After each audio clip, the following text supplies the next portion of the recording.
Assalamualaikum warahmatullahi wabarakatuh. Perkenalkan, saya Afdal Fauzian dari kelas PMT 6A. Di sini saya akan mempresentasikan sebuah RPP yang sudah saya buat beserta instrumennya. Baiklah, untuk mempersingkat waktu, langsung saja ke pembahasannya. Pertama, rencana pelaksanaan pembelajaran dalam jaringan atau RPP daring. Nah, di sini untuk sekolah sebagai contoh saya buat di sini SMP Negeri 2 Bagan Sinembah, dan untuk mata pelajaran di sini yaitu matematika. Kelas atau semester di sini saya buat kelasnya kelas 9 dan semesternya semester ganjil. Serta untuk materi di sini ada transformasi dan sub materinya itu adalah translasi. Untuk alokasi waktu sendiri itu terdiri dari 40 menit dikali 2, itu untuk satu pertemuan sekitar 80 menitan. Dan untuk kompetensi dasarnya itu 3.5 dan 4.5. Lalu tujuan pembelajaran. Dengan sistem pembelajaran online atau daring, peserta didik diharapkan mampu, yang pertama itu memahami konsep translasi, mampu menggambar dan menentukan koordinat bayangan dari hasil translasi, lebih ke arah konstruksi ya untuk tujuan nomor 2. Dan untuk yang ketiga ini, siswa mampu menyelesaikan masalah kontekstual dengan menggunakan konsep translasi. Nah, adapun kegiatan pembelajaran ini kita memakai sebuah media Google Classroom dan Google Zoom Meet. Juga dibantu dengan slide PowerPoint ya, dan juga ada GeoGebra. Sedangkan untuk alat itu ada komputer, laptop, smartphone, tablet. Sumber kita bisa ambil dari internet, buku guru dan siswa, serta modul dan sumber lain yang relevan. Lanjut ke pendahuluan yang dialokasikan sekitar 20 menitan. Dengan kegiatan diantara yaitu dengan menggunakan Zoom Meet, guru mengucapkan salam kepada peserta didik dan menyapa mereka. Lalu guru mengabsen peserta didik, mengajak peserta didik untuk berdoa, menumbuhkan semangat belajar, dan menyampaikan tujuan pembelajaran. Lalu lanjut ke kegiatan inti yang dialokasikan sekitar 45 menit. Yaitu kegiatannya diantaranya guru mengingatkan kembali peserta didik tentang materi yang lalu. Lalu guru mempresentasikan dengan mengaktifkan share screen kepada peserta didik yang dibantu dengan slide PowerPoint dan GeoGebra. Lalu setelah itu guru memberikan kesempatan kepada peserta didik untuk mengajukan pertanyaan. Setelah itu guru membentuk sebuah kelompok siswa dan nantinya akan dimasukkan ke room yang akan dibuat di Zoom Meet. Setelah itu guru memberikan LKS yang akan dikerjakan oleh peserta didik nantinya. Setelah itu guru memantau siswa mulai dari aktivitas, diskusi, dan memberikan arahan-arahan. Selanjutnya guru memberikan kesempatan kepada siswa untuk mempresentasikan hasilnya. Dan yang terakhir itu guru memberikan ruang kepada kelompok lain untuk mengajukan pertanyaan. Lanjut ke kegiatan penutup yang dialokasikan sekitar 15 menit. Yang pertama itu guru bersama-sama peserta didik menarik kesimpulan yang berisi tentang materi yang sudah dipelajari. Lalu guru menginformasikan materi pertemuan berikutnya. Dan dilanjutkan guru mengingatkan peserta didik untuk selalu mengikuti protokol kesehatan di saat pandemi COVID-19. Dan terakhir guru menutup pelajaran dengan mengucapkan hamdalah dan salam. Adapun untuk penilaian atau assessment, di sini saya menggunakan penilaian sikap yang dilakukan melalui observasi. Lalu untuk penilaian pengetahuan dan keterampilan itu dilihat melalui tugas-tugas seperti yang ada pada LKS ataupun yang lainnya.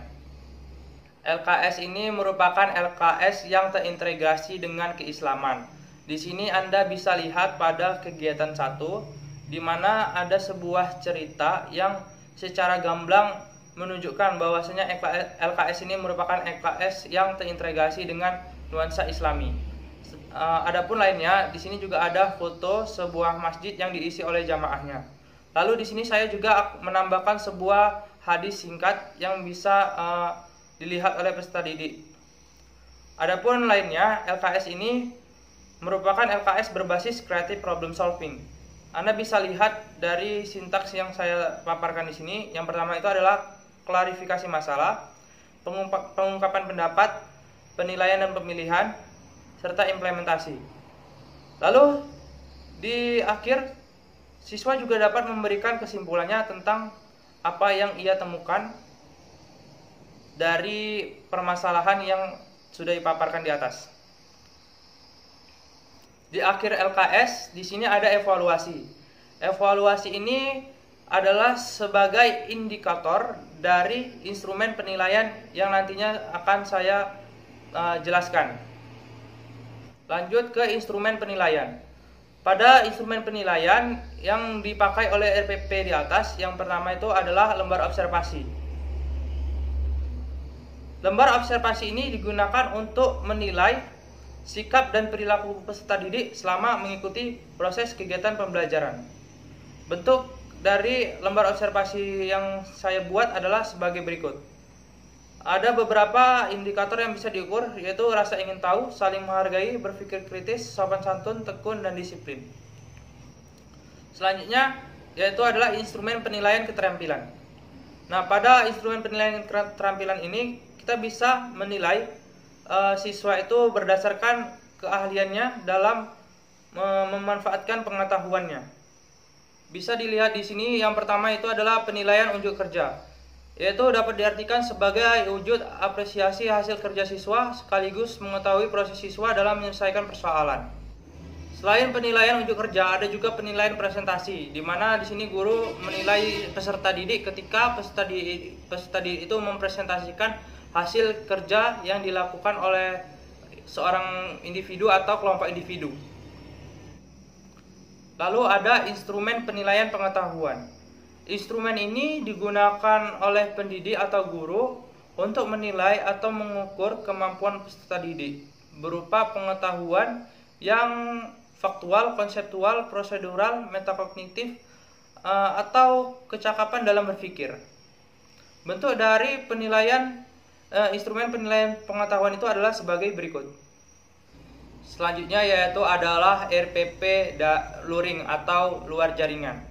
Nah, yang membedakan RPP luring ini dengan RPP daring adalah RPP ini dilakukan secara offline, di mana guru menemui peserta didik dengan cara mendatangi rumah mereka dan memberikan pembelajaran di sana.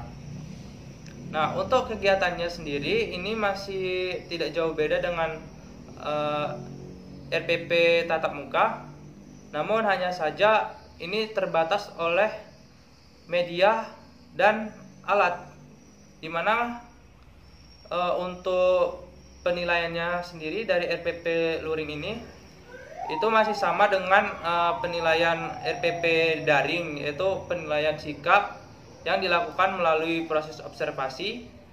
Lalu ada juga penilaian pengetahuan dan keterampilan yang dilakukan melalui tugas. Nah, untuk lembar kerja juga sama seperti RPP daring. Untuk instrumen penilaian pada RPP luring ini masih sama seperti RPP daring, kecuali pada instrumen penilaian keterampilan, di mana pada RPP luring ini instrumen penilaian keterampilan itu mengandung penilaian portofolio, di mana pada penilaian ini pada dasarnya yaitu menilai karya-karya siswa secara individu pada satu periode. Artinya penilaian ini dilakukan secara langsung. Dan yang terakhir itu adalah RPP tatap muka.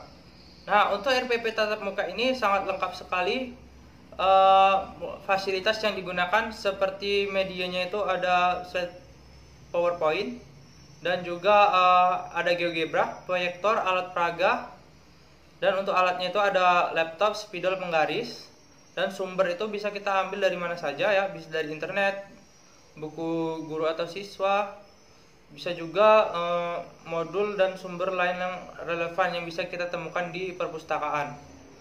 Nah, untuk kegiatannya ini seperti yang biasa ya, mengucapkan salam kepada peserta didik serta menyapa mereka, mengabsen dan lain sebagainya. Dan untuk inti di sini semua kebutuhan siswa bisa tercukupi, tidak seperti pada RPP daring dan luring, di mana penuh dengan keterbatasan. Selanjutnya itu untuk penilaian atau asesmen itu juga sama, yang dinilai yaitu adalah sikap, pengetahuan, keterampilan, di mana instrumen-instrumen dari penilaian sikap itu sama juga seperti penilaian pada luring. namun berbeda untuk penilaian daring. Yang membedakan itu tadi hanya pada penilaian instrumen keterampilan, yang mana penilaian portofolio itu ada pada saat guru dan murid itu bertatap muka. Sedangkan untuk LKS itu sama seperti RPP daring dan luring, yaitu LKS berbasis creative problem solving. Mungkin hanya inilah yang bisa saya sampaikan. Apabila ada kata yang salah, saya mohon maaf. Akhirul kalam, wassalamualaikum warahmatullahi wabarakatuh.